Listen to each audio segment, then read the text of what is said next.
Hey, BassGeek here, and today we're going to talk about picking the right blade color for your spinnerbaits.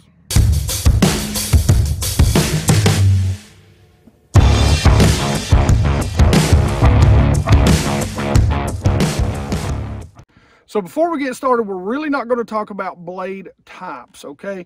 We're really going to talk about kind of the go-to blade setup, which is a single or double tandem willow leaf spinner. You know, there's a whole different area when we talk about blade shapes. So from the Indianas to the Colorados, that's a whole different video, and we'll get into that you know, in another video. But I will tell you this, for me, 99.9% of the time, this is what I'm going to.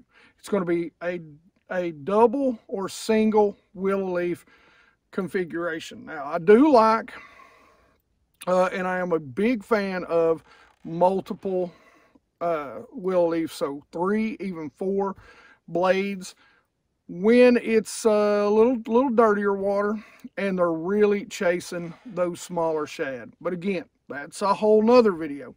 We're going to talk today about the color of the blades and when I like to make those changes. Now, I don't use a whole lot of different colors. Really, I've got 4 basic types, and that's going to be your chartreuse blades, your yellows, your white blades. We are talking about daytime fishing. I'm not talking about nighttime. I will go to a black blade in the dark, depending on the moon. Your silver, nickel, whatever you want to call them. And, of course, your gold. Okay? Gold, bronze, whatever. So I'm going to tell you the situations that I generally throw these in most of the time.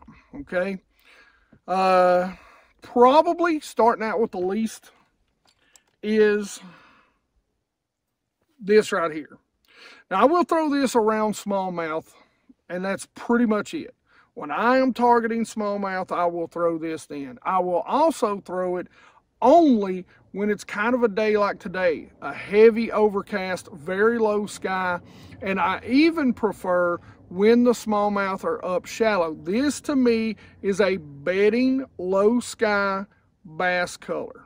Okay, it's something that's going to come through stained water, stained to muddy water. It's something that's going to come around those smallmouth beds and really tick them off as it goes by. It's going to stand out.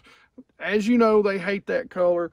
That is pretty much my go-to time to throw that chartreuse blade. Again, I may go to a white, and you got to understand, watercolor, wind, and, you know, cloud cover balance each other out. So, like right now, it's very calm on this lake. And it's about 4 foot clear. Even though we have heavy cover, not heavy cover, phew, I can't talk. Even though we have heavy overcast, a very low sky, if the smallmouth are up on the bed, I probably will not throw this. Now, what I will throw may be more of this or the gold. And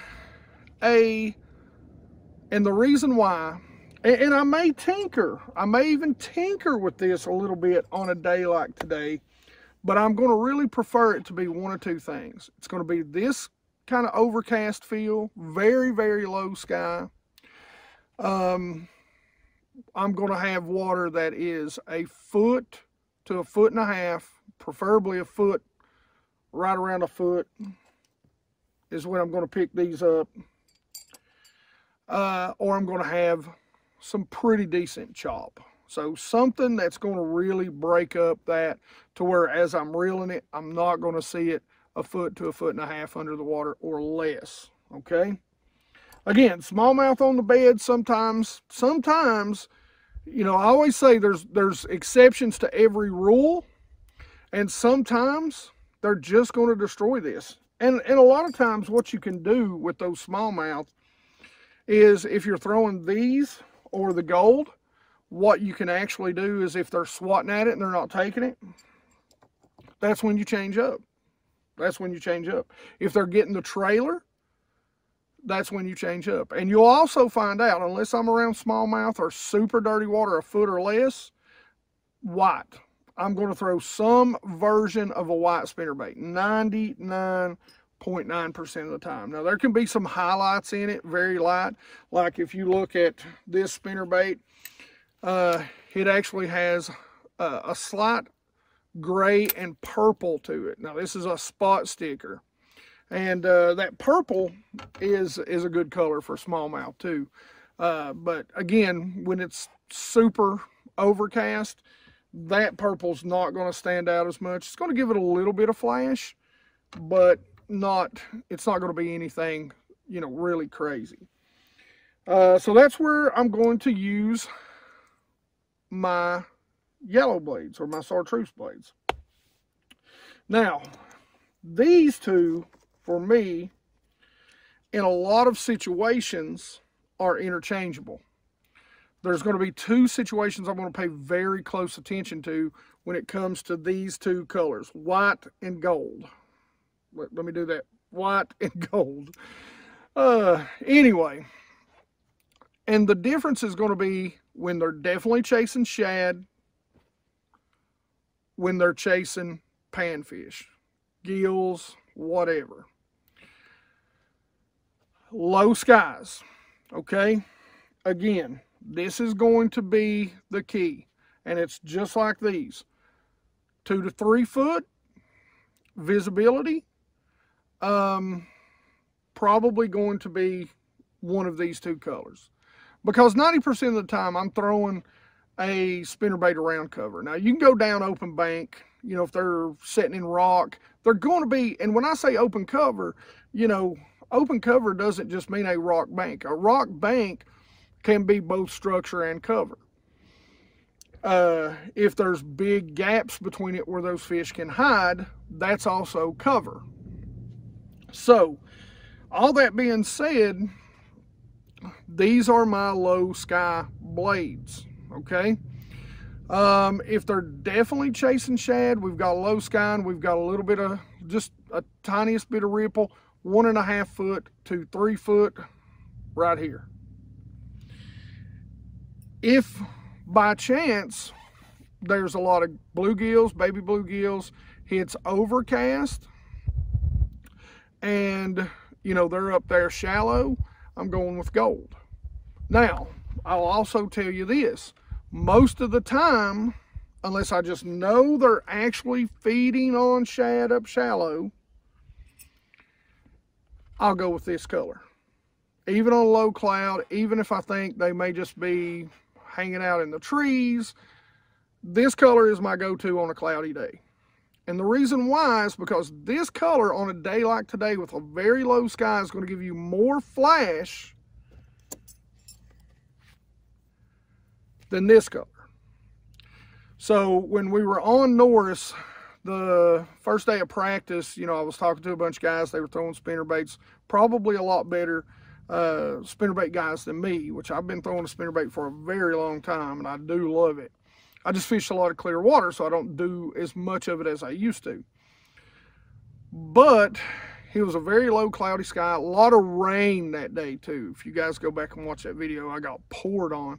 Well, I was catching them on a spinnerbait around cover, wood cover, with these, and the reason why is because there was just hardly, you were going to get zero flash with the wind, the rain, and everything else. So this is going to create you a little flash when the conditions are at their worst, okay? These are going to reflect whatever it is. So if it's a gray sky, they're going to reflect gray. If it's, you know, zero visibility, you've got a ton of light breaking up, they're going to reflect whatever it is, and you're not going to get flash. So this is a day when I've got a little bit of chop, partly cloudy. Generally, I don't throw a spinnerbait on really high sun days unless I just know they're up shallow and in the trees, okay? I'm going to look for some sort of shade at that point in time, but I'm still able to get good flash out of this. Most time I'm going to want at least a tiny bit of ripple on the water. But that really is kind of my spinnerbait blade breakdown. You know, like I said, this really is, you know, my go-to color, just the good old silver. And then these two fill those gaps as to what is going on. You know, really low skies, some chop, and they're chasing shad, I'm going here. Bluegill, anytime they're after bluegill, I'm absolutely going with that gold color. Even if they're chasing shad some days, but you know, it's dead slick, kind of like today, dead slick. You know, we've got 4 foot of visibility, but we've got a low sky. You know, that low sky, you're going to get, these are going to reflect that gray flat sky. You're not going to get as much flash as you're going to get out of these. So on a day like today, dead slick calm, I'm definitely not using these. I'm going with these right here because they're going to reflect that little bit of gold flash, which is quite a contrast to that gray sky.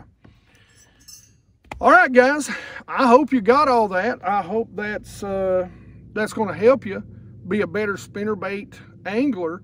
I carry these around. I don't know if you can see it, but I actually carry a box of these around with me. They're light.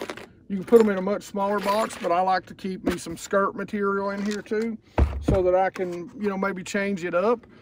Keep that with me whether I'm bank fishing, much smaller version, or in the boat. I keep that with me all the time in case I need to make changes to my spinnerbaits if I don't have that particular color.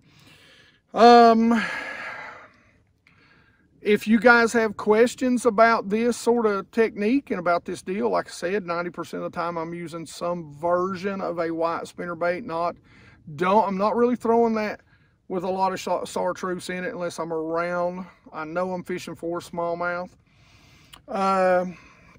But, you know, as always, and like I've said, guys, make sure in the comment section you're asking me questions about this, because listen, I love throwing spinnerbaits, and I've got a whole deal with spinnerbaits that I generally go through. We'll break it down and go through maybe sizes and shapes in another video or two. Maybe break those up, and I'll talk about the reason why I throw different sizes and different shapes. We'll break that up, and then we'll even talk about different configurations and skirt colors. All right, as always, questions and comments in the comment section below. You guys know I love to talk about fishing with you. And anybody, I've talked to 3 different people here, and they'll tell you I can sit and talk about fishing all day long. So I mean it when I tell you, leave those questions and comments down there. I think you'll have a ton about this, and I enjoy talking about it. Like it if you like it. Don't forget to subscribe. Make sure you ring that bell so you get notifications when these videos come out, guys. It is very appreciated that you spend your time here watching BassGeek when I truly don't deserve it. I appreciate every single one of you. And as always, you guys rock.